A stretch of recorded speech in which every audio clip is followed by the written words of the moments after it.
After pandemic, after 5 years, kami dati nagja-jamming lang kami. Katuwaan lang po ng mga empleyado ng Magic. Mamaya, introduce ko po yung grupo namin.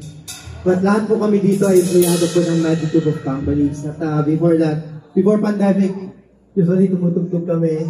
Practice lang sa studio. Tapos, at tawag namin JDE.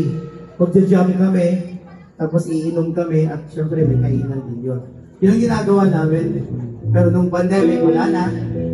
Tago na lang sa bahay. Pero ngayon, we try again, no? Naglakas loob kaming makitugtog sa Magic Beer Music Festival. Maraming salamat po at hindi niyo pa kami binabato. Ng mga ano ninyo, beer ninyo. Okay, itong next song namin, Tagalog pa rin.